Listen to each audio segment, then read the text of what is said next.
오늘 오후 말씀의 제목은 그리스도를 기뻐함으로입니다. 그리스도를 기뻐함으로. 이전에는 분명히 좋은 일만 있었는데 드디어 교회에 처음으로 문제가 하나 생깁니다. 오늘 아나니아와 삽비라에 대한 얘기를 할 건데 왜 제목은 그리스도를 기뻐함으로인가는 오늘 5장을 전체적으로 보게 되면 알게 됩니다. 하나님이 무엇을 원하시는가? 진짜 교회는 이게 꼭 필요하다라는 것을, 그리고 하나님이 교회라는 것을 얼마나 큰 마음과 신경을 쓰고 계신지를 알게 될 거예요. 그래서 오늘 말씀을 가지고 진짜 좋은 교회를 세우길 바랍니다. 교회는 목회자 한 사람이 세우는 게 아니에요. 가족이 세우는 게 아니고요. 모든 성도들이 다 하나님의 말씀을 가지고 세우는 겁니다. 어느 것 하나도 부족함이 없는 줄 믿습니다. 첫 번째로 아나니아 삽비라 사건이 오늘 이제 이렇게 시작이 됐는데, 이게 왜 큰 문제냐면 기적의 흐름을 끄는 문제입니다. 사도행전을 보면 누가가 말하는 기적이 무엇이었죠? 교회가 세워지는 게 기적입니다. 교회를 세우고 있는 중에 흠이 될 만한 일을 행동한 거예요. 지금처럼 교회가 많은 시대를 생각하시면 안 됩니다. 정말 중요한 시간표였어요. 교회는 없고, 교회가 없었죠? 없었습니다. 그 전까지 교회가 없었고, 성전 하나로 종교가 움직이던 시대에 하나님의 관심이 성전에서 교회로 이동하던 시기입니다. 한순간 한순간이 매우 중요했던 시기예요.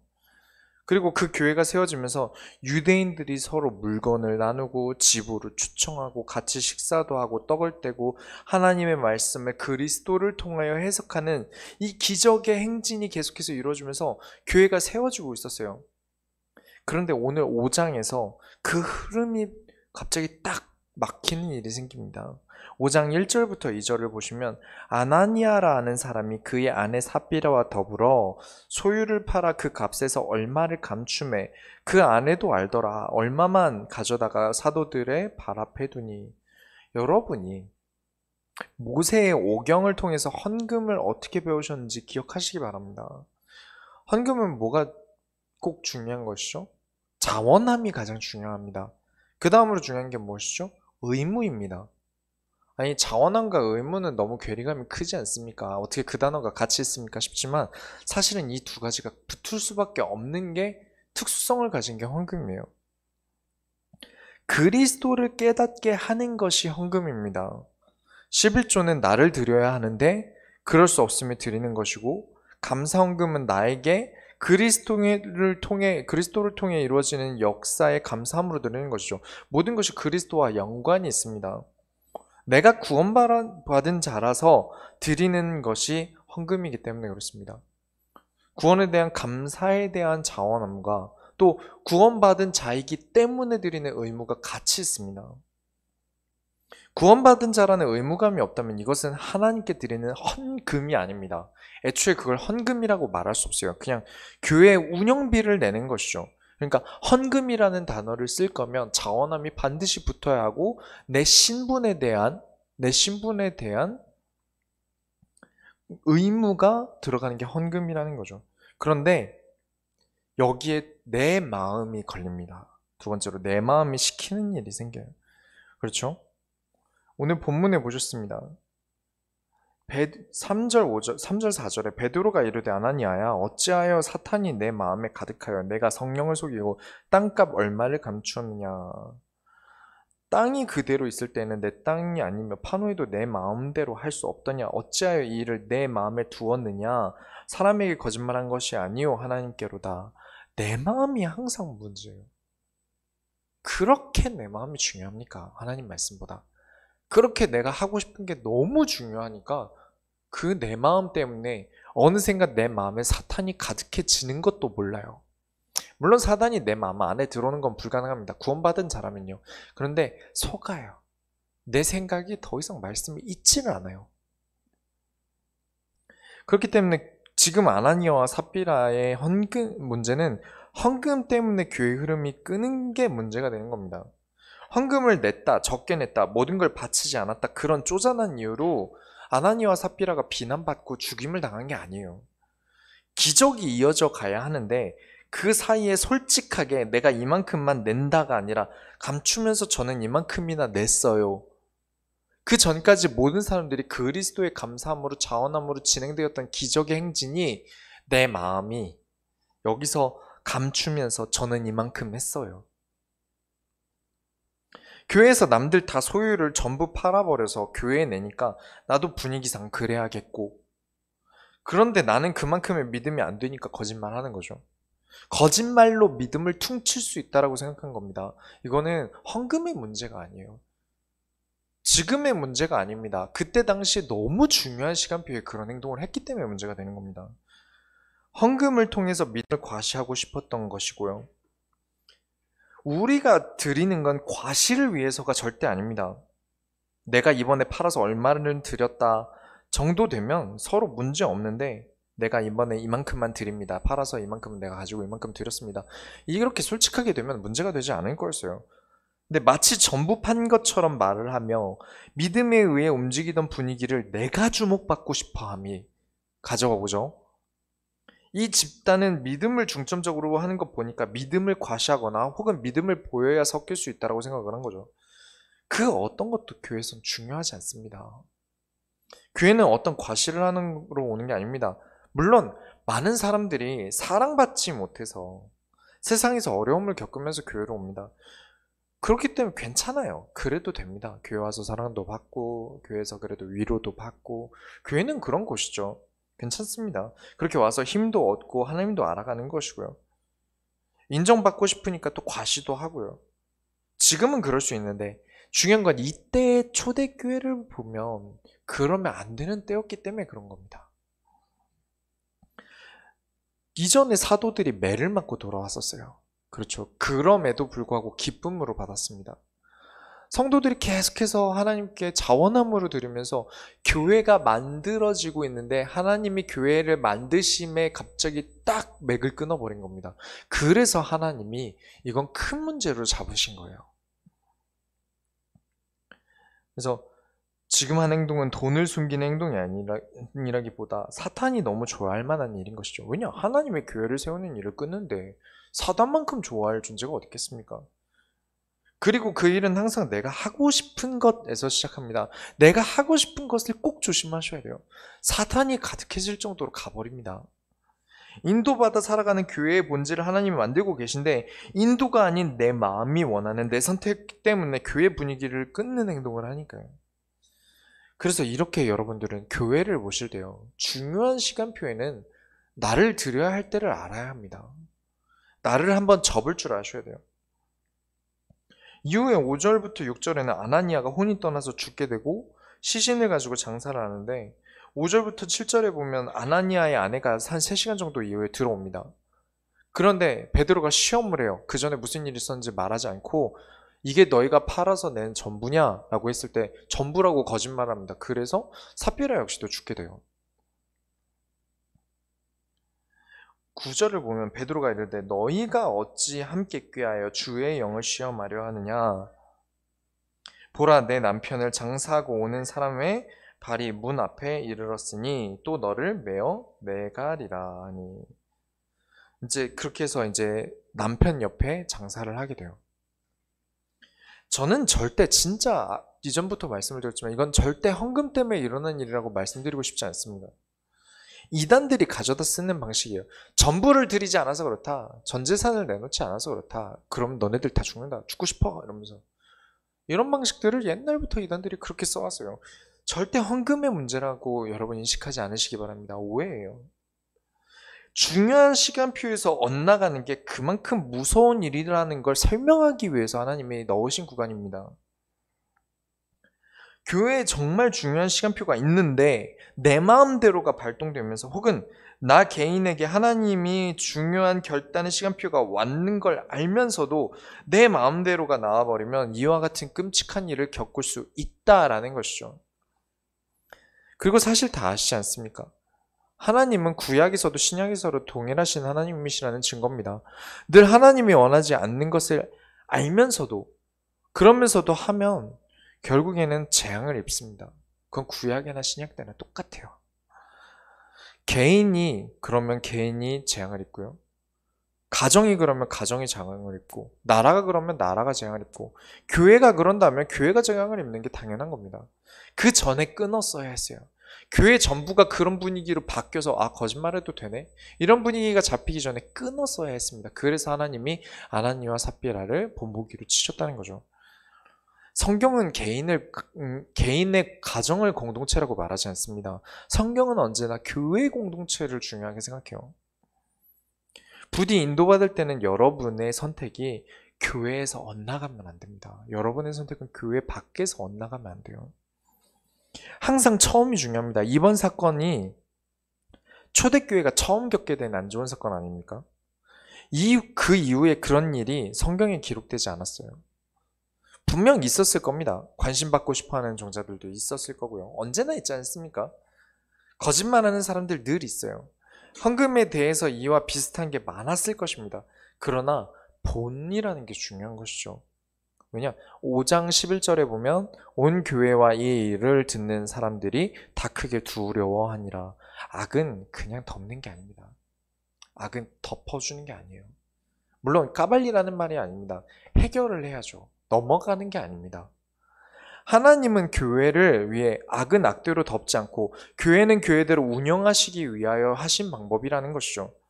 항상 교회에서 일어나는 성문제, 횡령 문제는 초반에 분명하게 단판을 짓지 않아서 이후에 계속 일어나는 겁니다. 커지는 걸 몰라요. 방치하면 이 문제가 커지고 어느샌가 이런 사람들만 남게 됩니다. 안 하면 바보가 되니까요. 성문제를 심각하게 일으켰는데 그냥 덮어주면 어떻게 됩니까? 늘 잊지 마셔야 합니다. 정말 중요한 거예요. 제가 선지서 때마다 항상 말씀을 드리는 겁니다. 방관은 악인들이 악을 행할 용기를 줍니다. 그냥 덮어주면 안 돼요. 괜찮아. 전에 걔도 용서해 줬는데 뭐 괜찮아. 또 이러고 욕먹다 말겠지. 뭐 적당히 한 3개월 쉬다가 이렇게 좀 잠잠해지면 뭐 다른 데 가서 일하면 되지. 그렇게 생각할 만한 빌미를 줘요. 그렇게 되지 않게 하기 위해서라도 하나님이 이번 사건은 묵인하지 않으신 겁니다. 그리고 두 번째로 이런 상황에서 사도들은 끝까지 말씀 운동을 합니다. 매 맞음에도 즐거워해요. 성전에서 생명의 말씀을 말하라 합니다. 어떤 일이 있었냐면 이 일이 있고 난 뒤에 12절부터 16절까지는 많은 표적과 기사들이 일어나요. 많은 사람들이 그리스도를 믿게 되고 경계하고 의심은 하지만 그래도 그 사람들은 좋은 사람들이라고 칭송을 합니다. 그렇습니다. 여기까지가 기적이에요. 그 중에 구분점이 15절이죠. 15절에 보면 이 구절을 통으로 병이 낫는 기적을 사도들이 일으켰다라고 이제 나옵니다. 15절에 심지어라는 단어가 나와요. 그러니까 누가가 보고 있는 기적은 교회가 일어나는 기적.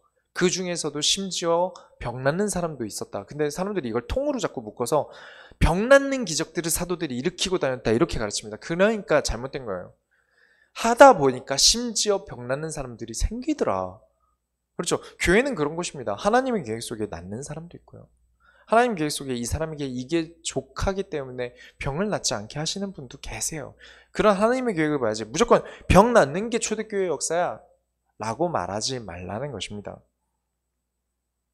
이런 일들이 계속 일어나니까 17절을 보시면 대제사장과 그와 함께 있는 사람 즉 사두개인의 당파가 다 마음에 시기가 가득하여 일어나서 대제사장과 사두개인의 당파가 싫어하는데 왜 싫어하냐면요. 대제사장을 싫어할 만하죠. 왜냐 예수님을 못 박았으니까요. 사두개인이 싫어하는 이유는 사두개인은 부활과 천사를 믿지 않습니다. 거기다가 사두개인은 정치색이 굉장히 강해요. 그래서 싫어할 만하죠. 대제사장은 예수님을 박았고 사두개인은 예수가 그 예수를 부활했다고 자꾸 말을 하고 다니니까 둘 다 싫어할 수밖에 없어서 역시 정치라는 게 그렇죠. 법이고 뭐가 없습니다. 그냥 옥에 가둬버립니다. 그랬는데 18절을 보니까 사도들을 잡아다 옥에 가두었는데 20절 이제 그 이후에 19절에 밤에 주의 사자가 옥문을 열고 사도들을 끌어냅니다. 그러면서 20절에 가서 성전에 서서 이 생명의 말씀을 다 백성에게 말하라 하매 이게 그래 말씀 전하라고 천사가 불러냈다. 너무 쉽게 해석해요. 성전의 옥문에 옥에 갇혔는데 탈옥이 된 겁니다. 그럼 탈옥했으면 도망을 가야죠. 근데 성전에 다시 들어가서 말씀을 전하라는 겁니다. 누가 하겠습니까? 여러분 같으면 할 수 있겠습니까? 저도 판단하기 어려울 것 같아요. 근데 천사는 하라고 합니다. 왜냐? 이유는 그 앞에 나옵니다. 생명의 말씀이기 때문에 그렇습니다. 살고 죽는 것은 옥에 갇히고 정치적인 것에 기인하는 게 아니라 하나님의 말씀에 들려 있습니다. 하나님과 천사들은 그렇게 생각을 합니다. 우리 생각과 다르죠. 이때 이제 쭉 지나서 26절까지 쭉 보니까 이때 정치부에서는 정치에 참여할 정치인과 원로들을 다 모은 다음에 사도들을 이제 불러내서 이제 다시 한번 재판을 하려고 하는데 사도들이 이미 이 자리에 없는 겁니다. 찾아보니까 지금 성전에서 또 말씀을 전하고 있대요. 아, 독하죠. 그래서 강제로 잡아오고는 싶은데 이제 분위기가 그랬다가는 돌에 맞을 것 같은 분위기라고 26절에 나옵니다. 27절, 28절에 그들을 끌어다가 공회 앞에 세우니 대제사장이 물어 이르되 우리가 이 이름으로 사람을 가르치지 말라고 언금하였으되 너희 가르침을 예루살렘에 가득하게 하니 이 사람의 피를 우리에게 돌리고자 함이로다. 이제 뭘 알긴 안 해요. 양심이 찔리긴 찔리나 봅니다. 계속 예수에 대해서 설명하게 되면 결국 예수를 죽인 자들이 대제사장과 사두개인이라고 말하는 것과 다를 게 없죠. 그래서 한번 죄 짓고 살면 편할 날이 없는 겁니다. 연예인들 보면 10대 때 사고 치고 다니고 그러다가 30대 다 돼서 벌써 한 10년 전 일인데도 그게 드러나가지고 연예인 활동 못하게 되는 광경도 보지 않습니까? 그래서 죄 짓고는 못 사는 겁니다. 죄 짓고 편하게 살 수는 없어요. 그래서 여러분은 꼭 오늘 오전 말씀과도 연관되는 거지만 하나님께 순종하시기 바랍니다. 내가 죄를 짓고 사는 것은 항상 후회가 생겨요. 내 마음대로는 항상 후회할 일을 만듭니다. 그렇게 돈을 쟁겨놨는 아나니아 삽비라가 죽었는데 그게 무슨 의미가 생기겠습니까? 그래서 하나님께 순종하는 것이 마땅하니라. 단순히 따르던 예수를 십자가에 못 박힌 것을 가지고 대제사장과 사두개인에게 피값을 치르게 하려는 게 본 목적이 아님을 말씀을 통해 밝힙니다. 그게 29절부터 32절에 베드로와 사도들이 대답하여 이르되 사람보다 하나님께 순종하는 것이 마땅하니라. 너희가 나무에 달아 죽인 예수를 우리 조상의 하나님이 살리시고 이스라엘에게 회개함과 죄사함을 주시려고 그를 오른손으로 높이사 임금과 구주로 삼으셨느니라. 여러분은 마땅히 해야 할 바를 아시기 바랍니다. 우리가 마땅히 하나님께 순종하여 행해야 하는 일이 무엇입니까? 내가 하나님의 일이 마땅한데 그 일이 무엇이죠? 32절에 우리는 이 일의 증인이요 하나님이 자기에게 순종하는 사람들에게 주신 성령도 그러하니라 하셨더라. 우리는 직접 예수님의 얼굴을 보지 못했지만 우리가 여전히 그 일의 증인일 수 있는 이유는 우리에게 하나님은 그리스도를 주인 삼고 순종하기로 결단한 자에게 성령을 보내사 구원하시기 때문입니다. 그렇다면 우리는 그리스도의 증인이 되는 게 마땅한 일이라는 것이죠. 여러분은 말씀을 듣고 말씀을 행하는 게 마땅하다고 여기십니까? 오늘 오전에도 말씀드린 대로 여러분은 해야 할 일이 있습니다. 나라가 못하게 한다고 해도요, 정치가 못하게 한다고 해도, 교회가 그 일을 할 수 없는 날이 온다 하더라도 여러분은 하나님이 주신 소원을 감당해야 됩니다. 그 도전을 멈추지 않으시기 바랍니다. 마땅히 그리스도로 살아감으로 모든 사람이 그리스도를 알도록 증인의 삶을 살아가시기 바랍니다. 세 번째로, 구약의 교수라고 해도 일은 못하기 때문에 그렇습니다. 여러분만 할 수 있어요. 어떤 잘난 사람이라 하더라도 하나님이 여러분에게만 주신, 여러분에게 이루라고 주신 소원은 여러분밖에 못 이룹니다. 5장 33절부터 34절에 그들이 듣고 크게 노하여 사도들을 없이 하고자 할세 바리새인 가말리엘은 율법교사로 모든 백성에게 존경을 받는 자라 공회 중에 일어나 명하여 사도들을 잠깐 밖에 나가게 하고, 이 가말리엘 누군지 아십니까? 바울 스승입니다. 바울이 가말리엘 문화생이라 하지 않았습니까? 그러니까 바울이 가말리엘이라는 사람의 제자예요. 그 가말리엘이 여기 나오는 이 사람입니다. 역시 배운 사람은 다른 면이 있습니다. 그래도 대제사장과 사두개인과는 다른 일을 해요. 존경받는 사람다운 행동을 합니다. 5장 35절에 말하되 이스라엘 사람들아 너희가 이 사람들에게 대하여 어떻게 하려는지 조심하라. 이전에 드다라는 사람이 있었나 봐요. 그리스도인 척하다가 이제 400명을 끌고 다녔는데 죽임을 당하니까 이 400명이 그냥 흩어졌습니다. 그리고 갈릴리에서 유다라는 사람도 일어났는데 이 사람도 죽으니까 다 흩어졌습니다. 그러니까 이제 예수라는 사람이 진짜 죽었으면 이제 이 사람들도 흩어질 거 아니냐. 근데 만약에 진짜 부활한 하나님의 일을 한 거라면 너희가 이제 여기 보시면 38절 39절에 이제 내가 너희에게 말하노니 이 사람들을 상관하지 말고 버려두라. 이 사상과 이 소행이 사람으로부터 났으면 무너질 것이요 만일 하나님께로부터 났으면 너희가 그들을 무너뜨릴 수 없겠고 도리어 하나님을 대적하는 자가 될까 하노라 하니. 바른 판단입니다. 이전 선례를 가지고 보면서 설득해요. 말을 하는 것이죠. 하지만 이 사람이 구약의 교수 아닙니까? 그 이스라엘에서 가장 구약을 잘 가르치는 율법교사죠. 그런데 성경적인 판단은 아닙니다. 이유가 있어요. 율법교사인데도 불구하고 여러분이 구약을 아신다면 아실 겁니다. 구약을 전문으로 가르치는 교수인데도 불구하고 죄악이 일어났을 때 하나님이 누굴 보내셨죠? 선지자를 보냈습니다. 그런데도 선지자를 무시하고 계속 행동한 죄를 행하고 그 다음엔 어떻게 됐습니까? 결국엔 재앙 때문에 나라가 망했습니다. 그걸 안다면 계속해서 죄를 짓는 걸 막아야 하는 게 맞지 내버려두면 하나님이 하실 거라고 말합니다. 우리 교회가 반드시 조심하라고 하는 단어죠. 하나님이 하실 거야. 그거 정말 무서운 말입니다.